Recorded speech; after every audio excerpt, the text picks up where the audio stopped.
Welcome to another edition of the YouTube channel, Too Many Plugins. Greetings and salutations. I'm your host Alex. Today we're going to talk about migrating to Linux and what you have to do to migrate to the operating system Linux. We're going to go through all the steps. First I want to tell you guys why I'm going to jump over back again to Linux. I was many years on Linux. Linux has many advantages, especially if you want to take more performance from your computer and you want to stop Microsoft with that telemetry and spying on you and slowing down your system. Linux being open source, Windows being proprietary, so closed source. It's all very demanding on your system, so your system starts really slowing down, especially over time. And Linux has a lot of advantages in that. Also, is because we are going now to a time where Linux is really usable. There's almost no difference between Windows and Linux.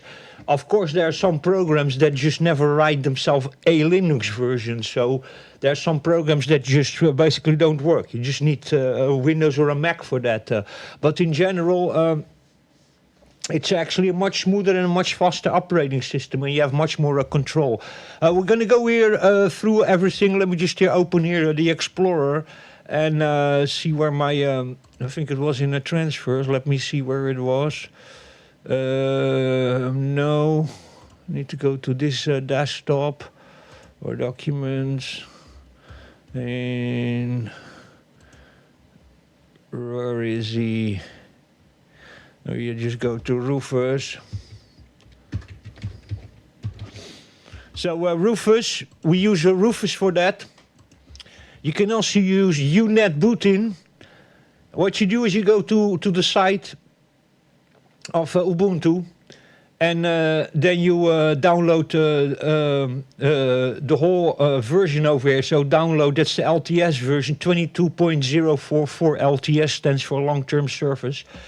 Once you have downloaded that ISO file, then you use Rufus or unetbootin. What you do is here you select the ISO file. I've already done it, so I'm not going to do it, but you need an 8 gigabytes USB pen for it. Preferably USB 3.0, can also be 2.0, but 3.0 would be nicer. It needs to be minimum 8 gigabytes, so you select here the ISO that you wanna record. So in that case, it's the ISO we just downloaded is Ubuntu Studio 22.04. You open that, then you here enable options for compatibility for older BIOSes. That you add over here also, and then you just start and you let it all finish. Once that's all finished, what you do is you reboot your computer. In most computers is F11 on reboot. Some computers is F8 or delete or escape, but in most computers is F11. You go in the boot menu, there you select the USB device, and then you select USB 3.0, the UEFI loader. And then enter. What you get then is he automatically goes into the operating system Linux. And the advantage of that is you can first experiment without installing anything. So you can just try it out, open Firefox, see how everything is a little bit working, see if your sound is working, your Wi-Fi is working, your LAN, your network card is working.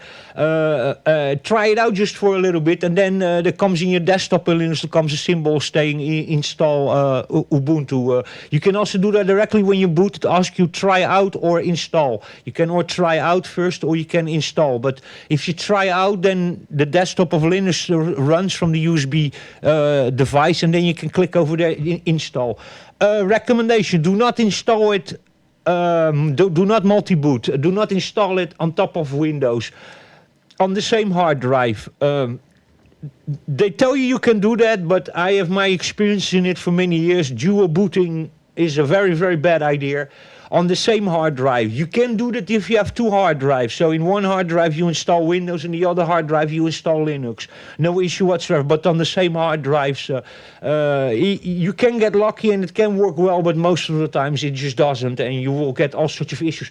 Also, it's because of the time, the way Windows keeps the time in a different way than Linux does, and you get then all sorts of strange issues with time, and a lot of things in programs and online services are time related, so you can get all sorts of issues over there. I'm going to migrate again to Linux. I have another PC with a Ryzen, with a more recent computer that I'm going to just use for my games and for my DAW and plugins that are only Windows compatible. But on this streaming computer and my daily driver, where I'm doing my YouTube stuff and where I'm just, that I have most of the times on this computer, I'm going to run a Linux. Just because it's open source and there's a lot less spying going on, and you just have a faster and a snappier computer, is because and there's not telemetry going on, so spying on you, so you just have a much faster, smoother experience and a lot less intrusive. So many people are going to also be forced to go to Linux probably in a short period of time, because in October of 2025 there's no more support for Windows 10. Everybody has to go to Windows 11 or Windows 12. The problem with that is that Windows 11, you need minimum a 10th generation Intel processor or a 2nd generation Ryzen processor. And you need a motherboard that has a secure boot, UEFI BIOS, and TPM, Trusted Platform Manager. It needs to have all those features in the motherboard, so it needs to be also a very recent motherboard. Many computers do not have that motherboard, so many people in a couple of years are forced to change to Linux or buy a new computer. But buying a new computer in this moment, it's not cheap, just to be able to go from Windows 10 to Windows 11. When Windows 10 the Surface ends, you do not have upgrades for security anymore, so your system becomes vulnerable and becomes more unstable over time, because you don't receive how do you call that, modifications and bug fixes and security updates and all sorts of things that are necessary to maintain the stability of an operating system. So many people are in a short period of time are going to be forced to jump over. I'm myself very used to Linux and Ubuntu. I've worked for many years, so I don't really have an issue with it. But this is going to be a series where I'm going to go through the installation and putting it all sort of production ready, and to go through all the features that you get straight out of the box in Linux, how you can update it, that you can see how fast you can actually update something. That is also really advantage of Windows, of Linux. In Windows you have these big updates where he reinitiates and he disturbs you in the middle of your work. In Linux it's not like that. It only does an update when you let it do an update. You could do it from the command line, and most of the times it's done in 20 or 30 seconds. So, and you don't even need to many times reboot. Occasionally when there's a kernel update, but normally you don't even need to reboot. And it's like 20 or 30 seconds of updating. And your whole operating system and your kernel is updated. So that's also a great advantage of Linux. Stay tuned. This is part 1. This is of the USB creation of installing Linux. In this case, we're going to use Ubuntu with the KDE Plasma platform. We're going to change the platform to, what's the name of it? XFCE. So we're going to put an operating system that's a desktop, more or less the same as Windows. And then we're going to use, we're going to look to all the stuff that comes already included in Ubuntu Studio, which is really crazy for audio, visual, and photos.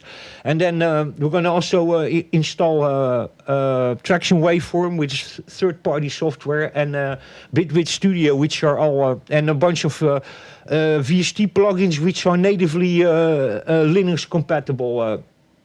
So there you go. This is part 1. Stay tuned for part 2. We're going to go then through the setup and the first installation and setting everything up. And then we're going to do also a video about third-party plugins and working with OBS and with all the programs that come included in Ubuntu Studio, which you have basically almost anything straight out of the box. How to use a service center, a software center, how to use the command line to update, install software, install kernels, and upgrade your operating system, and show you the stability of it, which is really nice actually of a Linux, and the speed of it. It's way faster than Windows in many things. So, but there you go. Stay tuned for part 2 of introduction to Linux. This is then the rig we're gonna keep. Of course, the other computer we're gonna steal, and gonna have here a second partition where I'm gonna have still an SSD with Windows operating system, so I can still jump over because of DAWs that are only Windows compatible or plugins that are only Windows compatible. We can still jump over to the other SSD hard drive. But this is going to be basically a system with one hard drive of Windows and one hard drive of Ubuntu Studio Linux. And most of it I'm going to do on Linux on this machine. And on the other machine it's going to be only Windows with games and that kind of stuff. Games, DAWs, DJ software, and plugins that are only Windows compatible. Stay tuned for part 2. Check you in the next one. Until the next time, stay safe, take care. I'll catch you very soon.